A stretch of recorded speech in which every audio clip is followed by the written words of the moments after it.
Welcome everyone. The webcast will begin in 2 minutes.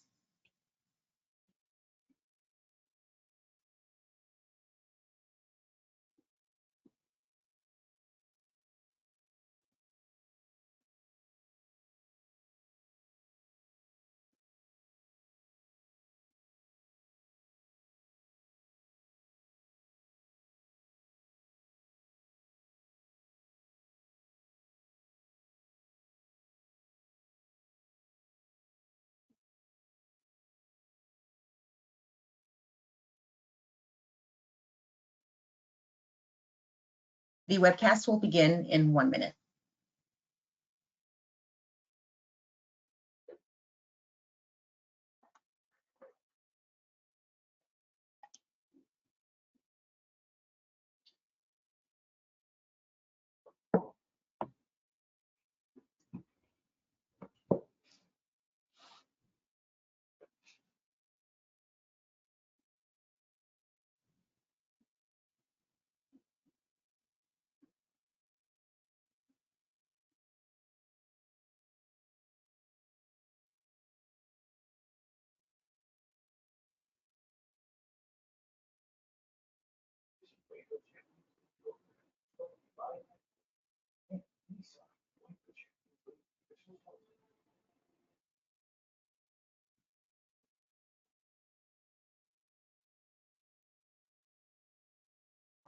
So welcome everyone to the Leukemia and Lymphoma Society of Canada's webcast titled Diffuse Large B-Cell Lymphoma from Diagnosis to Treatment.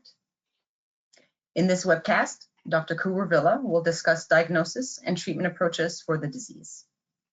Let me introduce myself. My name is Sonia Muto, and I'm the Community Program Coordinator for the Leukemia and Lymphoma Society of Canada. I will be the host of this online event. The presentation will last approximately 45 minutes and will be followed by a 15-minute question and answer period. Since there are many of you, we invite you to type your questions and comments in the question box of your GoToWebinar panel throughout the presentation. An LLSC staff member will be monitoring to answer any technical or program-related questions. I will read some of your questions out loud at the end of the presentation during the question and answer period. This conference is also being recorded, so therefore you can listen to it again on our website. Before we begin our main presentation, I would like to share with you our mission and highlight some resources that might be helpful for you or someone you may know. At the LLSC, our mission is to cure blood cancers and improve the quality of life of those touched by a blood cancer and their families. We offer guidance and support every step of the way. We know the current situation presents many challenges to those affected by blood cancer and their families. The community services managers can help. They are compassionate connectors that can help those affected by a blood cancer cope with anxiety and isolation during these times. Please do not hesitate to contact the community services manager in your area.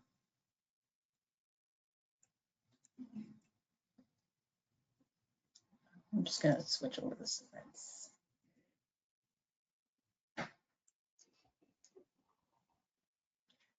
There you go. Sorry about that.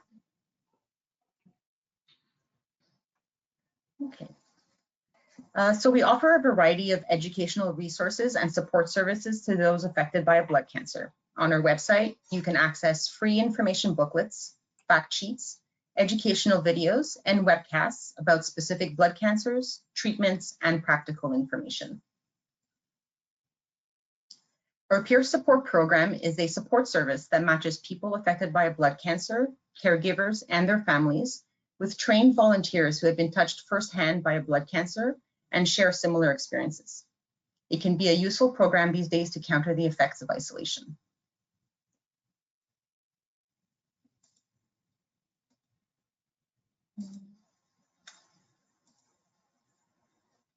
So we invite you to subscribe and listen to our podcast series, The Blood Cancer Experience, to learn more about treatment and research and to hear stories from people affected by blood cancer.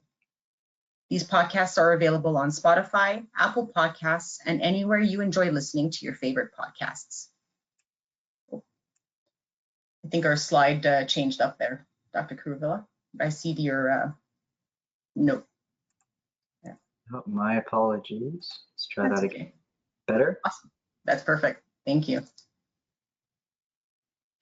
So while 2020 is not a year filled with many highlights, we are definitely proud to share that in June 2020, we launched Your Life After Cancer program. We know that every cancer experience is unique and that every step has a deeply personal meaning. This program offers tools and resources you may need to help you move forward after your blood cancer experience. Visit yourlifeaftercancer.ca to view our new fact sheets on important topics such as fatigue, cognitive issues, and how to support a loved one. You will also find webcasts and podcast recordings along with inspiring stories from survivors.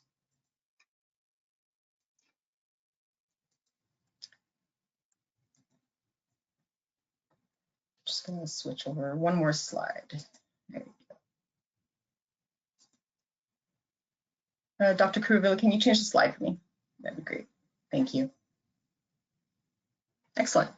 So it is my pleasure to introduce our speaker today, Dr. John Kuruvilla. Dr. Kuruvilla is an associate professor of medicine at the University of Toronto and a clinical investigator in the Division of Medical Oncology and Hematology at the Princess Margaret Cancer Centre in Toronto. He is a hematologist and member of the lymphoma and the autologous blood and marrow transplant programs at Princess Margaret. So over to you, Dr. Kuruvilla. Well, thank you very much. And again, thank you to LLSC for the opportunity to be with everyone today and talk about diffuse large B-cell lymphoma. In the next 45 minutes or so, we're going to cover a wide range of topics in this disease with a focus on some diagnostics, some issues around staging, and we'll talk a little bit about therapy, both in the primary treatment setting and as well as a little bit around the relapse setting and some of the more novel therapies that are hopefully going to be available in Canada sometime soon.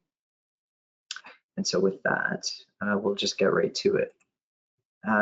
So I hope this isn't new information for those of you listening today, but in terms of the frequency of non-Hodgkin's lymphoma, how common is it really? So these are statistics taken from the 2020 review by the Canadian Cancer Society. And as you can see, non-Hodgkin's lymphoma, unfortunately, is number 6 in terms of the most frequent cancers that we see in Canada. And unfortunately trending upward in terms of incidence of cases. As you can see, over 10,000 cases diagnosed over that year, and with mortality, as you can see, up to almost 3,000 cases. Now, the 5-year survival is, you can see presented there, is a little under 70%, and you can get a sense of how this may compare with other cancers. So there's a more complicated story there because non-Hodgkin's lymphoma is not one diagnosis, it's actually many. And what you can see here is that schematically, we may spend a lot of time thinking about the nuance when we look at multiple different types now of non-Hodgkin's lymphoma, 50 to 60 different subtypes at last count. But when we think about clinical behavior, we think about 2 broad categories, indolent and aggressive. And when we think of aggressive lymphoma, we certainly think of diffuse large cell lymphoma, which roughly represents, between 1/3 and up to 40% of cases. But just for this graphic, I've left it pretty easy to say about 1/3 of the cases that we see are going to be large cell lymphoma or a variant. The other common things that we see when you look at follicular lymphoma, the most common indolent lymphoma, and you group the other indolent lymphomas with it, that adds up to about roughly 1/3 of the other lymphomas. And lastly, then the other 1/3 end up being more rare subsets, including T-cell lymphomas and potentially highly aggressive lymphomas such as Burkitt's, some of the other things that we may see more of at expert centers. So conceptually, the challenge to begin with is when someone says that they have a non-Hodgkin's lymphoma, what does that mean? It means potentially many different things. And that's a good segue to get into some of the issues around diagnostics, at least. And so a little bit of this involves a history lesson, I think, to really put things in perspective. So when lymphomas were initially described and were first studied using some of the early pathology techniques that were available, what the pathologist had to rely on was the use of a light microscope and to be able to look at cells with simple stains and distinguish features, as you can see on these two pictures on the left here, follicular lymphoma, and on the right, diffuse large cell lymphoma. And the major difference in those cells is really the size of those cells that are seen with this magnification. And the names of these entities have evolved dramatically from the 1970s, where they might have been called small cleave cells to describe them versus larger immunoblasts or what have you. But you get the sense here that they had very simple tools at the time in order to categorize things. And over time, we've had the application of more sophisticated technologies to try and better understand this. So here's one of those examples. And so what's called FISH, which stands for fluorescence in situ hybridization, is a technique to look at genetic changes that we see in the lymphoma tumor cell. And basically these probes have two different colors, as you can see, red and green, which mark specific areas on certain chromosomes. And what you can see on the left, looking at figure A, is a normal interface, which sort of shows the two copies of each chromosome, and they're separated because they're on two different chromosomes, 14 and 18. What you can see in a tumor is that there are differences there, and you can see that there are fusions where genetic material from chromosome 14 and 18 have been put together. And when you bring that green and the red together, that's what we call a translocation, and 14 being put together with 18, we see commonly in follicular lymphoma with the BCL2 translocation, BCL2 being the gene that was transposed from chromosome 18 to chromosome 14 and then activated because it's near an immunoglobulin promoter. So this was slightly more sophisticated, and these types of technologies became available in the 90s and 2000s as sort of a standard. Where have we gone forward with lymphoma classification? So most recently, the classification that we use is something derived and published in a blue book called the World Health Organization handbook looking at hematologic malignancies and their classification. And the goal of what was done with this classification was to really try to relate abnormal lymphomas to potentially normal cells that are involved in the development of lymphocytes as they mature. And so what you can see on this diagram on this slide looks at B cells by their normal stage of development on the left, looking at a stem cell to a pre-B, an immature cell, and then a B cell that may get exposed to an antigen before it becomes an antibody-producing B cell.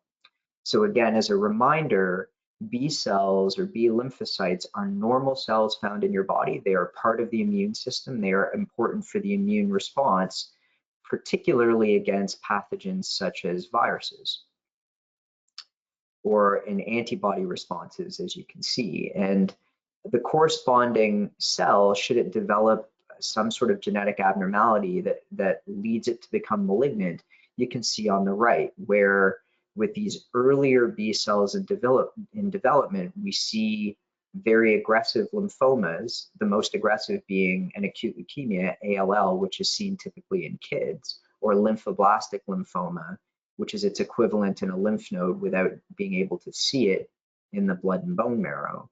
To what you can see at the bottom, more mature B cell lymphomas, such as the ones that we see most commonly adults, diffuse large cell lymphoma, and follicular lymphoma. The goal of all of this is that if you can understand the biology underlying the lymphoma, the potential there is to understand how to drug it more effectively, and you can potentially ultimately customize therapy using that term that everyone sees thrown around, the idea of personalized medicine at some level. Another layer of sophistication that you can see taken forward is gene expression. And so this is a very seminal paper that was published almost 20 years ago and looks at a gene classifier where you can use a number of different mutations that were tested for in lymphoma samples, patients with diffuse large cell lymphoma, to try and identify different specific subtypes. And as I was saying earlier, could this be related back to normal B cells in their development. And what you can see is that investigators identified 3 different subtypes. On the left, something called germinal center B-cell type lymphoma. On the right, they saw activated B-cell lymphoma, and then in the middle, something that they called type 3 at the time. And the red and the green, this is what's called a heat map, looking at the differential expression of these genes or presence of these genes in these tumors. And you could see there was a way that these could be discerned looking at scoring these mutations and their presence. So it's great to say you can do this. Classification is always more helpful to describe, but what did it actually mean in the clinic? And so this is the paper that looks at survival for patients that were treated with chemotherapy. And you can see this was important because it identified differences in outcome based on the subtype of diffuse large cell lymphoma. So this is one of the first examples that we could take what was felt to be a fairly distinct subtype of lymphoma, diffuse large cell lymphoma, and that we could identify distinct subgroups within it. And then the question could be, could you identify specific treatments for one type versus another, germinal center versus activated B? And specifically with the activated B subtype, because it looks like it's not doing quite as well in terms of outcome, that was where one probably wanted to invest more effort in terms of trying to optimize outcome. But even though that doesn't seem that simple, you know, further study and further testing has made that more complicated. And this is one of the latest classifications using what's called next generation sequencing to look at diffuse large cell lymphoma. And now this time, unlike 2 or 3 different subtypes, what investigators have now shown is that there are at least 5 different subtypes that are now present that can be characterized using much more deep sequencing to look at more mutations than what were initially studied in the experiment that was performed almost 20 years earlier. And so what we're hoping that we'll see with these data only coming out within the last couple of years is, can we be a little more specific about how we apply treatment? And as highlighted on the right here with some of those acronyms I've mentioned, there are potential targets within each of these subsets that we may be able to get at using very specific targeted therapies, which will hopefully be tested in clinical trials moving forward over the next few years. Where may we go further from this? What is there beyond the world of genomics and lymphoma? Maybe there are other types of biology that we can study to better subclassify lymphoma based on hallmarks of cancer. So what are the characteristics that drive this cancer specifically, and can we use them? And again, a couple of very famous biologists, Hanahan and Weidberg, published these 2 papers over the past 20 years, showing a number of different factors being important. The initial paper 20 years ago on the left, showing proliferation or cell growth and duplication as being very important in terms of signaling, ways that the tumor cell can avoid cell death, ways that you can add blood supply, so what we call angiogenesis, replicative immortality, so the idea that these cells can continue to produce offspring repetitively, invasion and metastasis, so these cells can get into places that they shouldn't go and spread, and lastly, evading growth suppressors, so can they evade or avoid the normal mechanisms that the body has to shut these things down. 11 years later, they published papers that highlighted again a bunch of new findings. How these cells use energy sources in a different way than normal cells would, how the genomes of these cancer cells are unstable and thus potentially prone to more mutation than what we see normally, how they can avoid, again, our surveillance system, the immune system, from destroying them because they're abnormal cells, and tumors promoting inflammation, which may have many consequences that allow these cells to survive. And so I think these are some of the themes that, you know, over the next few years, we may help to better classify and understand these cancers, because there may be very different therapeutics that may be necessary for each of these subtypes. So it's a little too early to be thinking about these things this way, but I think this is one of the concepts that we're likely to see play out moving forward over the next few years. Now, as we switch gears to get a little more specific about diagnosis in lymphoma, the take-home message here, I think, is an important one. So firstly, lymphoma is a very common diagnosis. As I showed you, it's the 6th most common cancer that we see in Canada. And so for that reason, very common subtypes of lymphoma can be diagnosed anywhere. With a good biopsy sample, with a good pathologist, that should be readily done. But because there are rarer subtypes of lymphoma and because specialized tests, whether that was what I showed you with FISH or other technologies that are molecular tests or genomic tests, even some fancy flow cytometry. So these are all tests to show characteristics of the cancer that allow someone to make a diagnosis. They may be done in conjunction with a larger referral center that has a bigger pathology group and more testing available to do these more complex studies. With certain subtypes of lymphoma being uncommon, that's where we may need expert pathology help. So a hematopathologist is a pathologist with a specific interest in blood cancers. And so they may be very critical in a rare diagnosis to ensure that things are accurate. And so this frequently happens in Canada, that reference pathologists work in bigger centers and bigger provinces. There are mechanisms in place that are well established to have samples sent to them from smaller centers when these tests need to be done. But occasionally, the clinician that's involved in the care of the patient may have those samples referred to an expert center as part of an evaluation for help making the diagnosis or help planning treatment or help understanding response moving forward. And the last comment, certainly modern diagnosis and modern diagnostics are now being built increasingly upon cutting edge science. And we have seen some of those changes, as I've just kind of highlighted in the previous slides, take place over the past 10 to 20 years. A couple of brief comments then, looking at the other key issues in setting up how we approach treatment. So staging is the setup of the tests that need to be done to document where the cancer may be present or where it isn't. And traditionally, this was done fairly straightforwardly using CT imaging, readily available in most hospitals, and potentially the use of a bone marrow aspirate and biopsy. So to look in the bone marrow cavity, because lymphomas frequently involve that. The important point to mention there is, unlike what we see in solid tumors like breast or lung cancer, because these are blood-based cancers, simply having stage 4 disease, which may involve the bone marrow or other sites outside of lymph nodes or the spleen, does not really have the same potentially incredibly negative outlook that is seen in a solid tumor if lung cancer is found in other areas in the body than in the lung. And in a blood cancer where these things are more common, it's just important to understand where the disease is. It may affect how you approach the treatment. It may affect the likelihood of success, but there is still the chance for cure in a curable lymphoma such as large cell lymphoma, despite wherever the disease may be.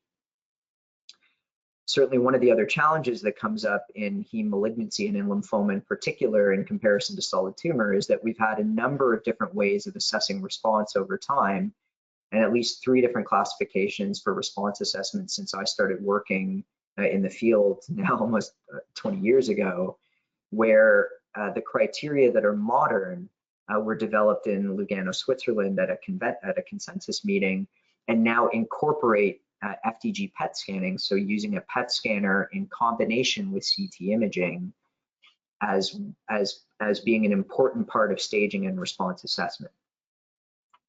And now just to highlight a couple of those points, so this meeting was conducted now 8 or 9 years ago, and the question that was being asked was, does the addition of PET scanning in lymphomas that routinely are abnormal on a PET scanner, is this helpful?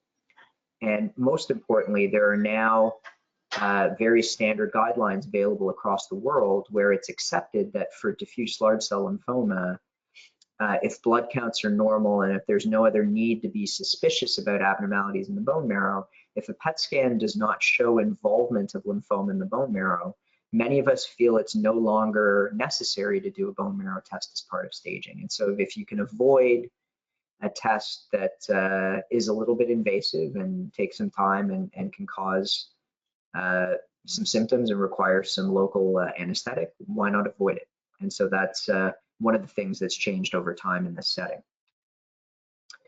Now, this is just to really highlight that when you look at the number of different lymphomas and PET scanning, when you look in the subtypes above this red line, which do include diffuse large cell lymphoma, which is the second from the top, that this is a highly likely type of lymphoma to take up FDG. So this is the contrast agent that's used in a PET scanner, and thus it's a good tool to use.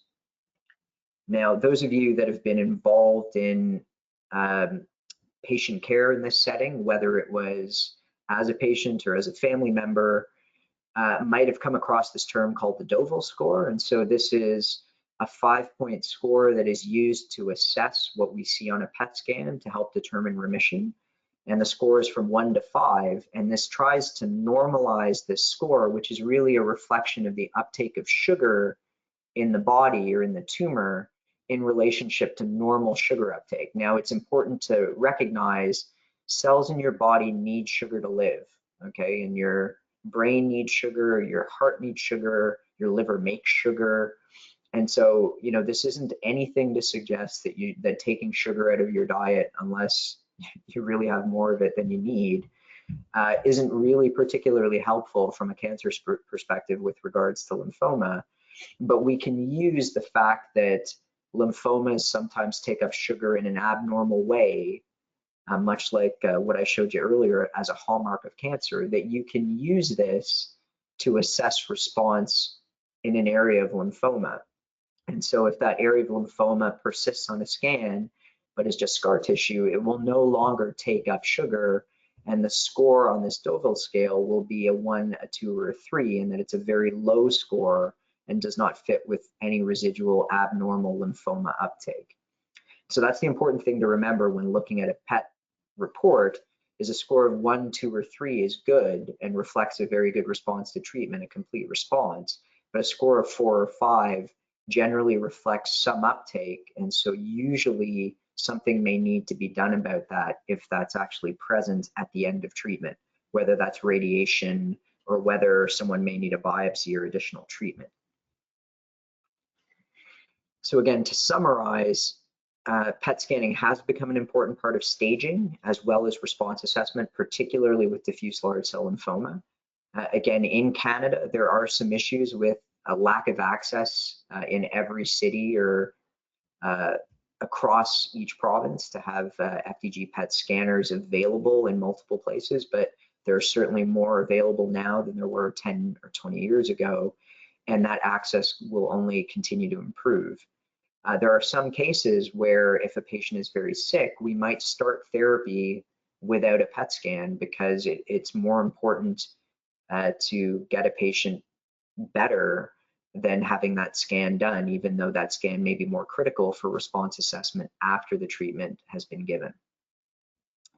And again, just as a reminder, accurate staging and response assessment could be very important in how we approach treatment around number of cycles of treatment potentially, the role of radiation, and certainly prognostically in terms of the potential for success or failure.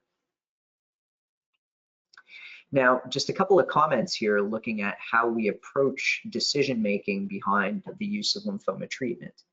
Now, I'd already mentioned previously this concept of personalization in terms of how we look at treatment, but I think that still remains in most cancers a goal that is yet to be achieved because our treatments are not so specific that we are able to come up with specific cocktails for specific tumors that have 10 or 11 different mutations that you may be able to detect. And as I'll show you with some of the data that's available in large cell lymphoma, that type of sophistication in terms of specific drugs may not be needed because we have therapies that are potentially quite effective without having to think about those nuanced details, as I'll show. certainly with any treatment, the goal here is that we have to balance the potential for toxicity against the effectiveness.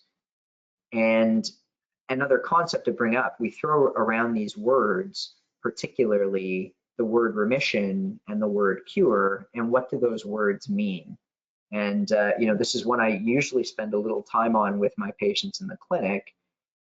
The best thing someone can tell you at any one time about your cancer is that a patient is in remission, because at that time, that means we cannot detect cancer. If that remission is maintained over time forever, then that's cure.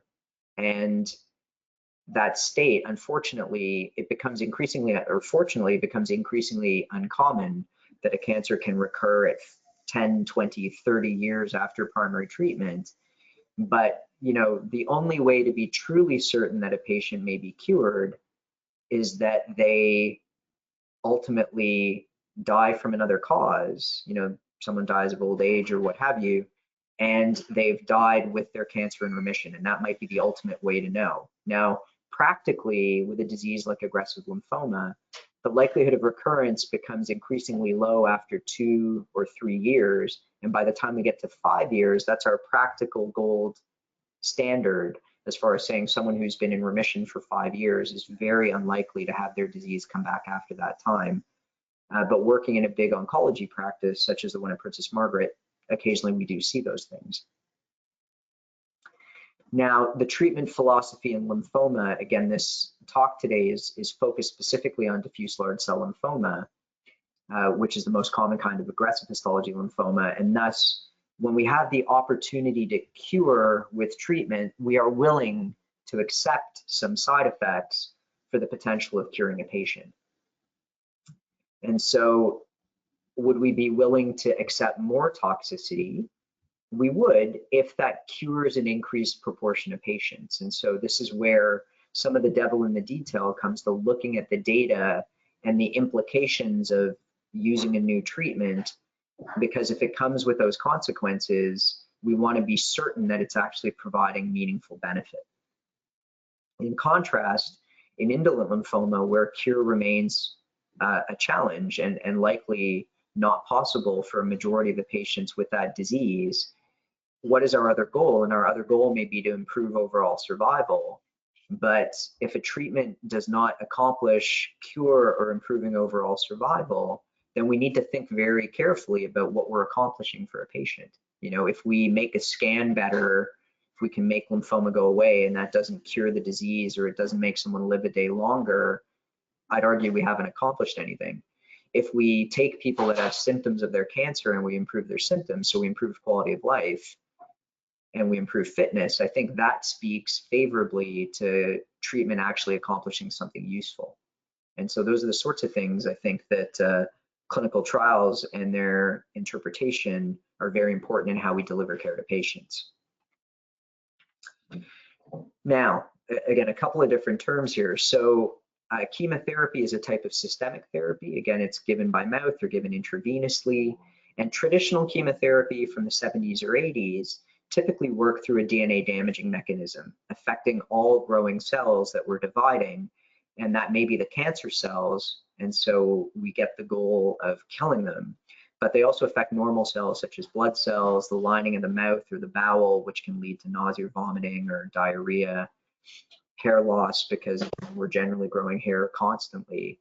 And so when you look at those issues, those are the typical side effects of traditional chemotherapy. The advantage of a systemic treatment like that is that chemotherapy can be delivered through the bloodstream directly to tumor wherever it may be. And that's as opposed to radiation therapy, where wherever the radiation is delivered to that specific site is where the treatment is going to be given. Now, the term chemotherapy is sometimes used a bit ambiguously because it can refer to any type of cancer systemic therapy, depending on how people choose to use that word.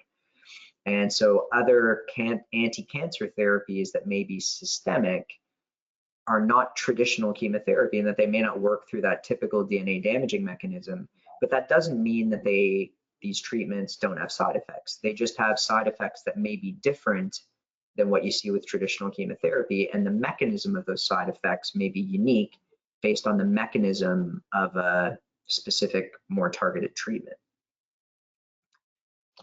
So a quick reminder here maybe about the challenges of using chemotherapy. And here, this looks at one of the big questions that occupied the world of aggressive lymphoma up until the 90s was, could we optimize chemotherapy by giving multiple drugs in very complex regimens, or keep things relatively straightforward with using CHOP? And what you can see here is that these 4 regimens all ultimately had the same outcome, and that while they were more complicated and may have more side effects, they really did not impact the outcome of treatment by looking at more intensive and more complicated chemotherapy. What changed the game was a type of systemic therapy that was targeted. So rituximab was actually one of the earliest forms of immunotherapy, in that rituximab targeted CD20. So CD20 is a marker on both abnormal B-cell lymphomas, both indolent and aggressive lymphomas, such as diffuse large cell lymphoma. But this also affects CD20 positive B lymphocytes that are a normal part of the immune system. Now, the good thing is that that generally did not have much of a consequence in terms of the effect on normal B cells, but this made for a very effective partner when it was given with chemotherapy, because CD20 directed therapy was able to harness parts of the immune system to make chemotherapy more effective. And what you can see here is the original trial that compared CHOP with rituximab without CHOP, that was led by a group in France now almost 20 years ago, and really highlighted the major impact with a 15% improvement in the cure rate with the addition of rituximab to CHOP, unlike giving 7 or 8 different traditional chemotherapy drugs, which had not moved the ball forward. Now, CHOP has become a very standard regimen, and I've just highlighted a couple of the common side effects here on this slide. Rituximab in general is a very, very well tolerated drug when it's given by itself, but it is what we call a chimeric antibody. So it does have a component that is human and a component that is non-human. And so for that reason, allergic reactions are possible, though they're typically very mild with the drug. And we use a bit of pre-medication with things like Tylenol and antihistamines to minimize the risk of major reactions. The reactions tend to usually occur with the first or second dose, and then people are able to continue on without many significant side effects. The chemotherapy in CHOP has a number of different potential side effects, some of them more worrisome than others. The H drug, hydroxydoxorubicin, has been shown to potentially cause heart injury. Again, we typically only give 6 cycles of CHOP. Traditionally, we may have given up to 8, but the risk of heart side effects or heart injury really only starts to go up when people get above 9 doses. And so we usually never hit that threshold. The other side effects are highlighted. So the peripheral neuropathy seen with Oncovin or vincristine is what we call a glove and stocking thing, and might show up as numbness or tingling in your fingertips or your toes. That can be a little more widespread than that in more serious cases, but usually tends to resolve after the chemotherapy completes. The P in CHOP is prednisone, so it's a pill that you take usually for a dose of 100 milligrams for 5 days. Prednisone is a very effective therapy. It's part of killing lymphoma cells, but it has a lot of other effects as an anti-inflammatory, but also some side effects in that it can irritate the lining of the stomach, leading to gastritis. It can have effects on sleep and mood, can contribute to high blood pressure, blood sugar control, retention of fluid, etc. And so while it is a very useful and a very powerful tool, it has some side effects that we need to be cautious with. Probably the most important risk with CHOP is what is called febrile neutropenia, or the development of fever during chemotherapy, which as a risk, when you look at an all-comer population getting this treatment, if you look at all ages, the risk is in the range of about 10 to 12%. But when you look at people above the age of 60, that risk goes up to about 20% in general, and that's the threshold that most guidelines would recommend the use of medications such as G-CSF. So that's a growth factor that helps the bone marrow produce more white blood cells to recover from the chemotherapy in a more timely manner, to lower the window or shorten the window that fever may develop. So R-CHOP is the gold standard for diffuse large cell lymphoma. There are certain circumstances where we may modify that therapy, but in general, R-CHOP is an effective standard and is delivered probably to more than 90% of the patients with this type of lymphoma. Now to shift gears, so stem cell transplantation has become a standard now for more than 25 years in the treatment of diffuse large cell lymphoma. Stem cell transplants can be of two different types, what we call an autologous transplant, where a patient donates their own stem cells to themselves, as opposed to an allogeneic stem cell transplant where we need a donor to provide stem cells. And historically, that would have been a matched sibling, a brother or sister. But increasingly, with smaller families, we've now used unrelated donors that can be identified on a registry, or more recently, even haploidentical donors where a parent or a child might be able to act as a donor for a patient. And even now, cord blood may also be available in some settings as an option as a stem cell source. Now, in diffuse large cell lymphoma, the standard would be autologous stem cell transplantation. And so this is a technique where the purpose of the transplant is to give very high doses of chemotherapy. This is to overcome drug resistance in residual cancer cells and to kill them. And the stem cells are reinfused to manage the side effects of the high dose chemotherapy, which is the effect on the bone marrow. So from the high dose chemotherapy, blood counts plummet and would reach 0 in terms of white blood cells. And the stem cells, when they're reinfused, home back to the bone marrow, repopulate the bone marrow appropriately, and allow normal blood cells to be produced again. And that whole process can take about 10 to 14 days in terms of recovery.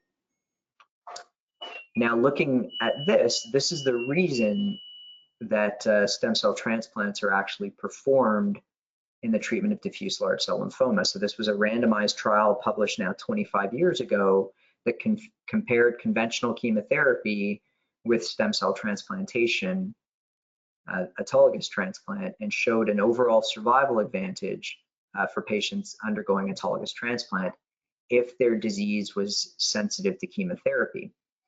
And this shows cure as well, and that the patients who were transplanted were more likely to be cured. Now, what is the lead-in to the stem cell transplant? And so this is just a slide that summarizes a number of different studies that have been done to look at the chemotherapy that we give before transplant. LY12 was a study that was run in Canada and led by my colleague Mike Crump at Princess Margaret, which established the gold standard that is used widely in most of Canada, something called GDP chemotherapy. Has been adopted in several places around the world as being a standard because it was as good as anything else. So again, I don't suggest that you compare the trials directly in terms of the numbers there for response rate or ORR, because the populations of the patients are a little different. But what it's able to do here is show that this was an outpatient treatment. It was far better from a safety and toxicity perspective, and it had quality of life as assessed by the patient being reported, and health-related quality of life was better in the patients that received GDP than DHAP, which was the previous standard. So where is the role of salvage therapy in autologous stem cell transplants? So in the majority of patients, this is going to be used as part of routine second-line therapy. There may be selected patients that as part of primary treatment in diffuse large cell lymphoma may be considered for autologous transplant, but that is generally not a widely used strategy in 2020. It is a complex procedure, though increasingly we're able to do this in the outpatient setting. It does not involve a lot of time in the hospital in all cases, though traditionally once upon a time it did. Some centers still perform transplants in the inpatient setting depending on availability of resources or if patients live too far away from the hospital to be seen as an outpatient every day. The average length of stay is typically about 3 weeks on average. looking at major risks and side effects. So again, getting at that toxicity versus effectiveness balance that we try to continue to work with. This is a treatment that does come with some risks, including a risk of death, which is in the range of 1 to 2%. But when we look at the benefit in terms of the magnitude of difference of cure, there's clearly an advantage favoring transplant over the risk. And so for most patients, as long as we're happy that someone is of appropriate fitness with no other major medical problems that pose an issue, we would be willing to contemplate this type of treatment. Moving forward, one of the other newer therapies that's become available is something called anti-CD19 CAR T-cell therapy, where again, autologous cells, so cells taken from the patient, are manipulated outside of the patient, so ex vivo. They are genetically modified and engineered to target something called CD19, which is expressed on the which is expressed on the lymphoma, so that these T cells can then attack the lymphoma and kill. And so this is a type of cellular therapy now where chemotherapy really isn't a major component of what's happening. This is an important treatment in that it has now been improved by Health Canada for the treatment of diffuse large cell lymphoma, as well as ALL in patients up to the age of 25. And large cell lymphoma, there is no age cutoff. But it was important in that we saw two important toxicities from studies, what we call cytokine release syndrome and something called ICANS, which is a neurologic syndrome that need to be watched for quite carefully. Just for a little bit of context, so these are data that looked at the types of patients that were put into some of the early studies looking at CAR T, which included a number of patients from that trial LY12 that I mentioned that was led in Canada by a Canadian. And when you look at this, these are patients that had typically had at least one, more like 2 or 3 prior treatments and had exhausted many of their potentially curative options, maybe outside of an autologous transplant. And when you look at what happens to this population of patients with large cell lymphoma, unfortunately, the response rate to next treatment was low at only about 25%, and the median survival was very poor at about 6 months. And unfortunately for us, historically, we did not have very good options available. But that changed a couple of years ago with the availability of 2 products. And so this is the first one. So this is a data from the study looking at Axicell or axicabtagene ciloleucel, which is one of the 2 CAR T products approved in Canada. And what you can see here is a survival that is better than 50% at 2 years compared to that median of about 6 months, showing the potential here to fundamentally change the outcome of a disease in patients that have had multiple treatments that hadn't worked. This is the second product. So this is called tisagenlecleucel, and this is the other product that was available. And this was actually the first one that was funded in Quebec and Ontario for the treatment of diffuse large cell lymphoma, again, in patients that had had at least a couple of different treatments and they hadn't worked. And again, very similarly, potentially about 40 to 50% of patients continuing longer term beyond 18 months in remission. And so this has really changed how we think about patients that have had multiple therapies with large cell lymphoma. And while it is the early days of this for many parts of Canada, it has now been approved and funded, at least in a couple of provinces, and there is some access in a number of the provinces across the country. But access still remains an important issue because we don't have it funded and available in every province in the country, but hopefully that will come in time. This is a complex procedure.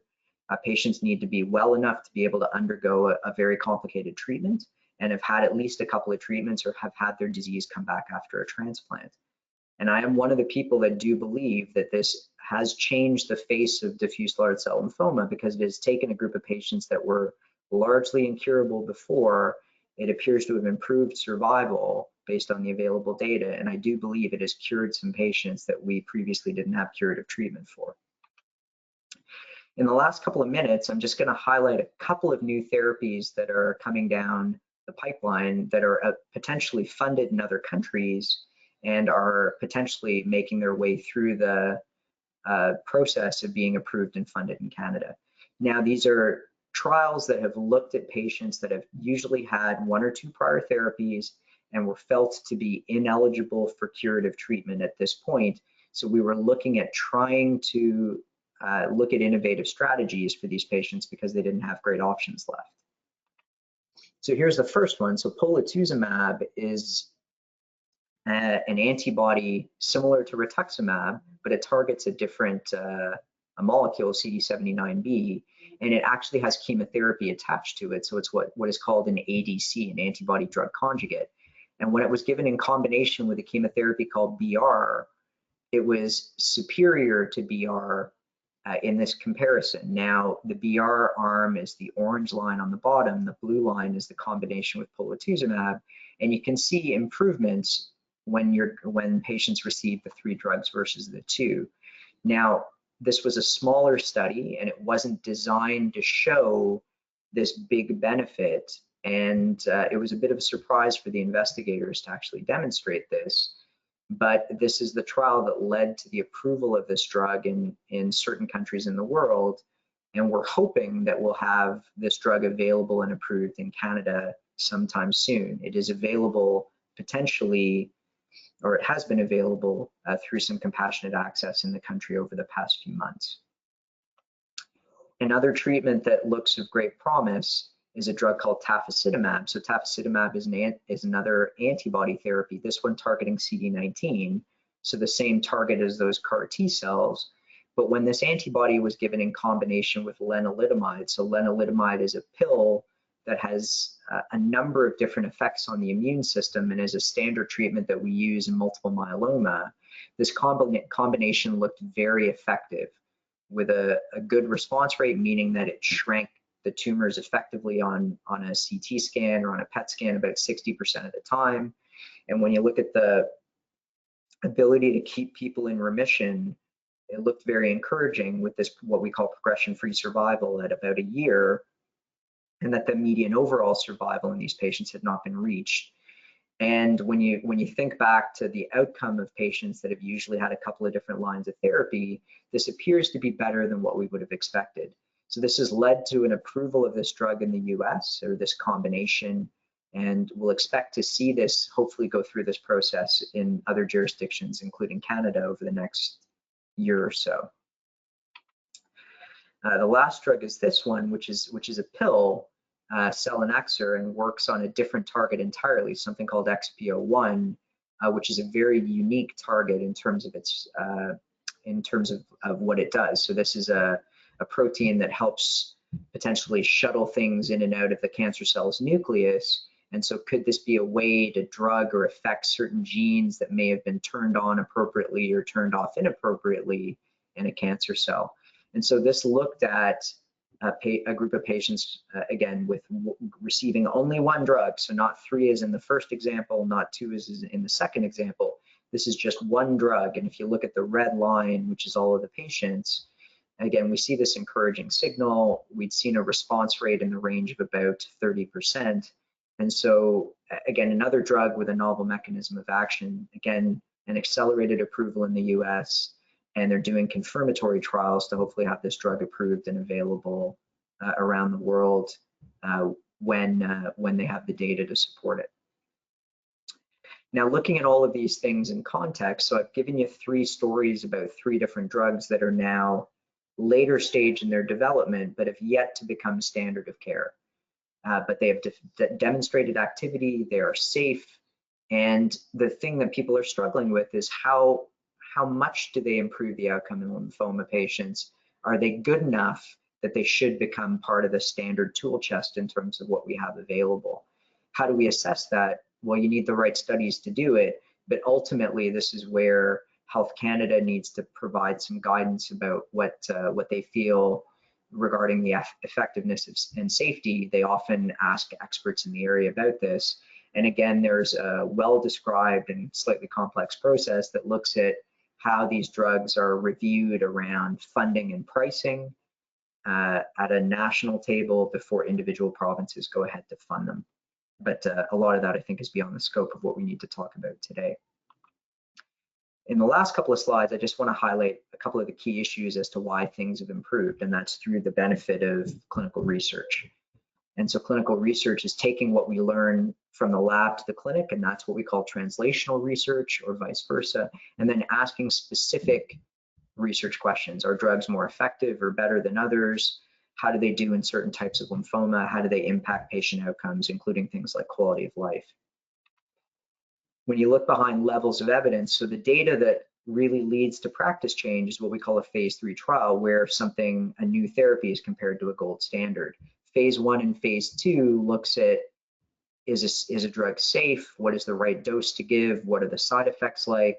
Phase 2 or larger phase 1 studies look at the potential effectiveness before those ultimate questions compared against a gold standard are being done. And phase 4 evaluations involve looking at longer term effects and understanding later toxicities after treatment may become standard. How does this guide practice?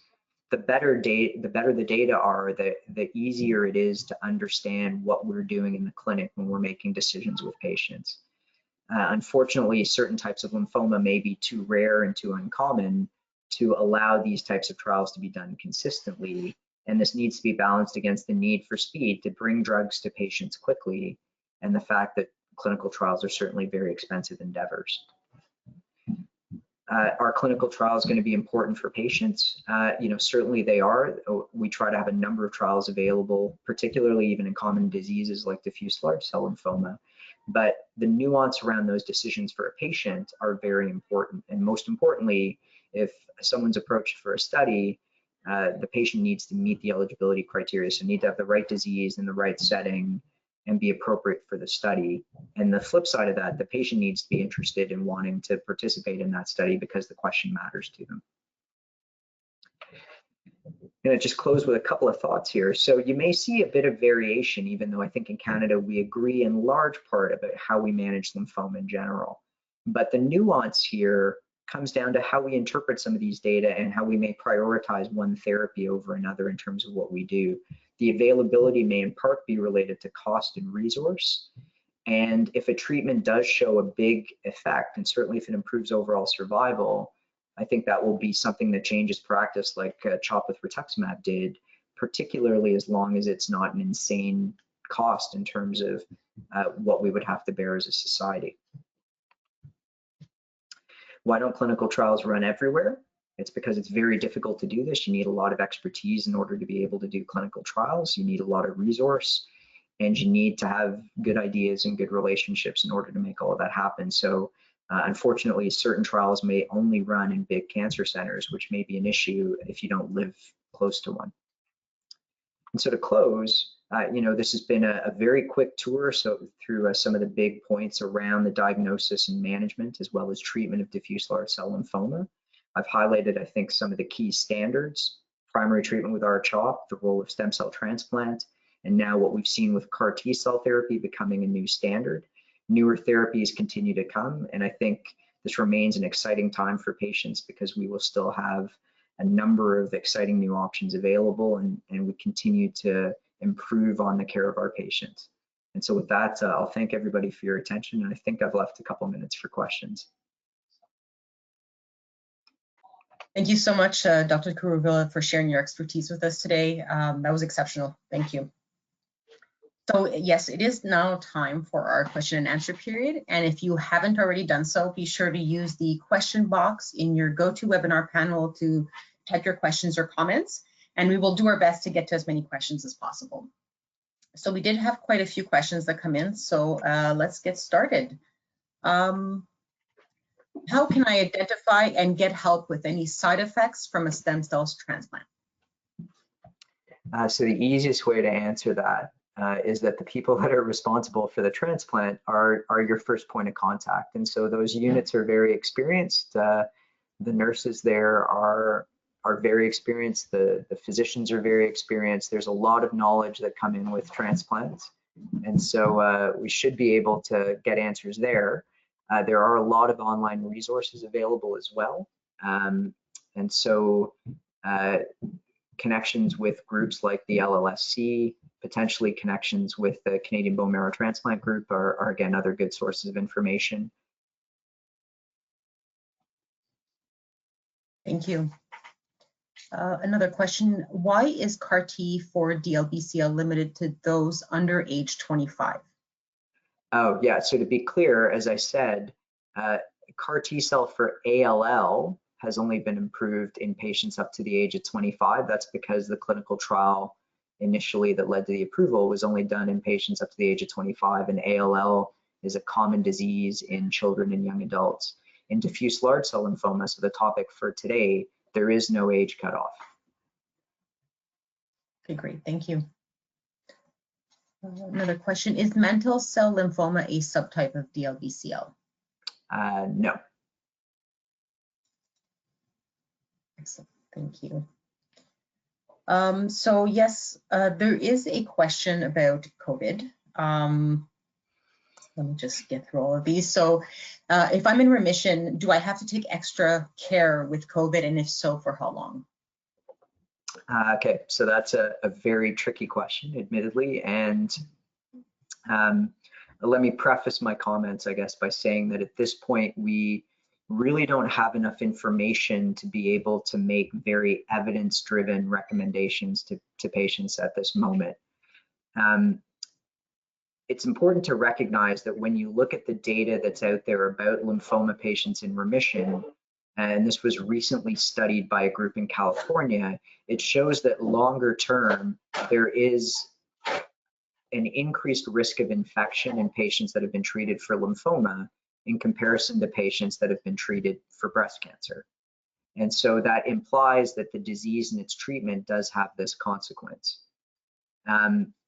Now, what I've been telling my patients, I think, is that to understand this risk, it's dependent on the type of treatment that one has received, as well as the time after the treatment's been completed.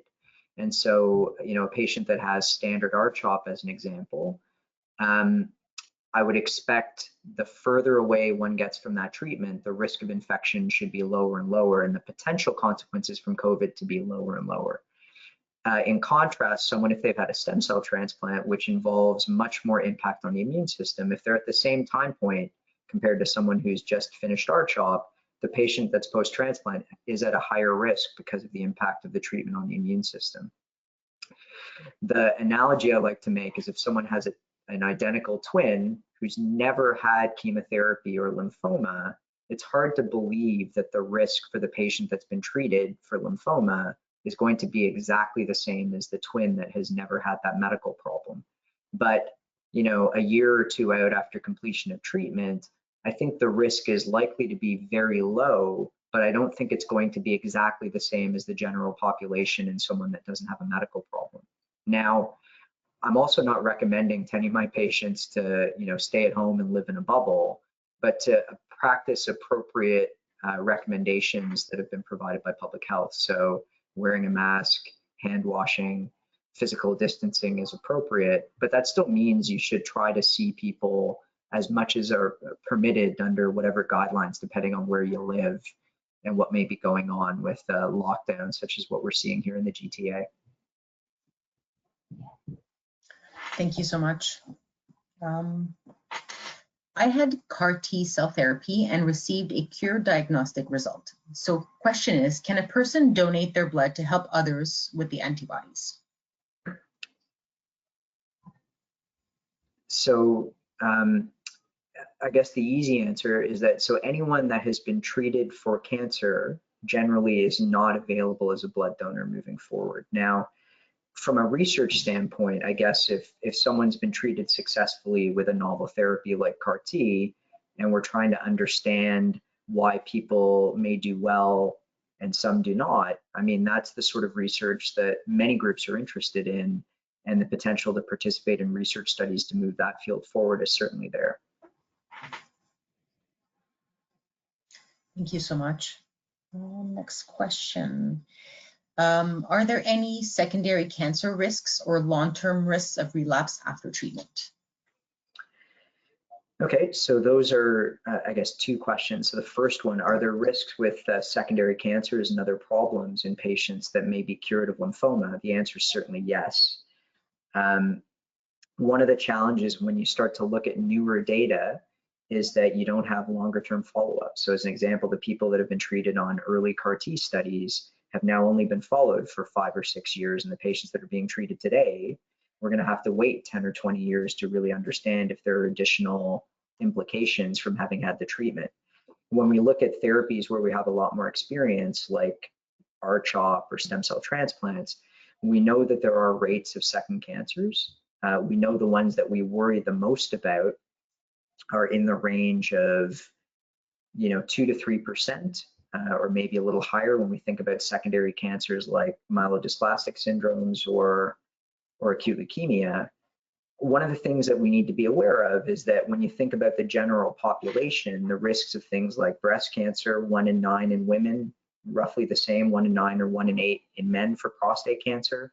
So the likelihood that people, as we get older, may develop second cancers is there, and the addition of another stress, whether that's a transplant or chemotherapy, only increases that risk. What we've seen over the past few years in comparison to 10 or 20 years ago, as first treatments and second treatments have become more successful, we're seeing less exposure to toxic things like more chemotherapy or more radiation, and we're seeing lower rates of second cancers today at the same time points than we would have seen historically. Thank you.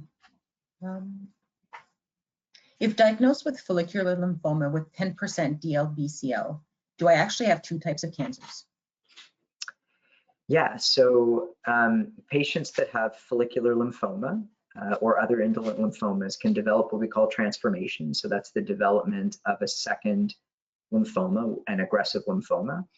And that is often felt to be a time-dependent phenomenon, so that the longer someone has the indolent or non-aggressive lymphoma, the more likely it is that there is a risk of transformation over time. So the aggressive lymphoma grows up in the setting of the indolent lymphoma, so it is related. So it's not the same as having 2 different cancers as saying someone has a lymphoma and then someone develops a prostate cancer. This is, you have 2 different types of lymphoma, one is related to the other. And so that's certainly a well-described phenomenon. The good news is that the treatment can be given quite successfully. Excellent. We do have time for 2 more questions. So, and I'm going to apologize ahead of time if I massacre the name of the drug in the question. So is bendamustine superior to CHOP in terms of remission? Yeah, so again, to stick with diffuse large cell lymphoma, diffuse large cell lymphoma, bendamustine has not been established as a standard therapy in diffuse large cell lymphoma. So the data that I showed that look at polatuzumab in combination with BR, bendamustine was a treatment that is used in some countries around the world, but would not be recognized as a universal standard, and certainly was not a standard in Canada. So one would not be substituting bendamustine for CHOP in the treatment of diffuse large cell lymphoma in the standard setting. Now, that question may have come up from data in follicular lymphoma, where bendamustine is our standard frontline treatment, and it was compared head-to-head with CHOP in follicular lymphoma and other indolent lymphomas, and was actually seen to be superior, which is why most groups in the world have now switched to bendamustine from CHOP in indolent lymphoma. Excellent, thank you. Okay, so it's a 2-part question, but I think it was just maybe an extension of the first. So to what extent is DLBCL subtyping used in care today, given that R-CHOP is standard therapy? So basically, what is the likelihood that someone with DLBCL will have their tumor sequenced or undergo expression profiling? And will this impact treatment today, or is it strictly for research purposes? Right, it's a great question. So, in the interest of time, I really didn't dwell on a lot of the nuance around the types of testing that one can do. And there's another story with some markers that are commonly used in lymphoma, BCL2 and c-MYC, that are also used when looking at that cell of origin classification.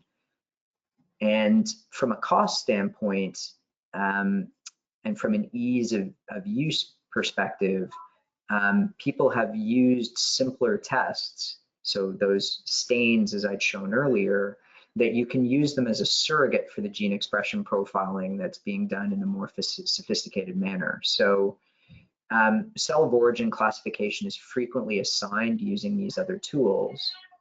There have been clinical trials done to look at therapies that are used based on cell of origin, where they may work better in one subtype than another.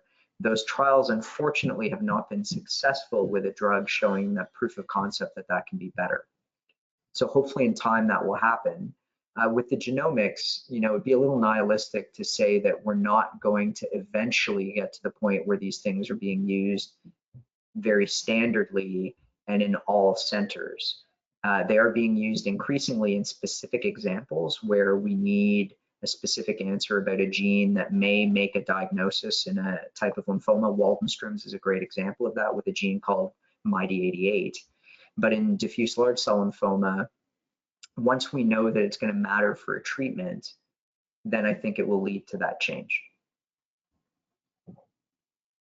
Excellent, thank you so much. I'm just going to change the slide. So thank you to everyone for participating today, for listening, for asking questions, and for comments. It was really, really appreciated. And thank you, Dr. Kuruvilla, for joining us today and sharing an exceptional presentation. I'd also like to thank our partners, Bristol Myers Squibb, Roche, Kite, a Gilead company, and Merck for helping to make this webcast possible. Oh, I went a little too far with the slides. Maybe we'll go back. There you go. So I'd just like to remind everyone that we are here to help you. Please do not hesitate to contact the LLSC if you need more information or support. You can reach us by email at canadainfo@lls.org or toll free at 1-833-222-4884. Also, make sure to check our website regularly to watch all past webcasts or for the dates of any of our upcoming webcasts. Last little note, a short survey will be sent to all participants after this webcast. We would greatly appreciate you taking a moment to fill it in, as it really helps us to offer you the most valuable information in the near future. So once again, thank you, Dr. Kuruvilla, for joining us. Thank you all for joining us. Have a wonderful day and stay safe. Okay, thanks, everybody. Bye.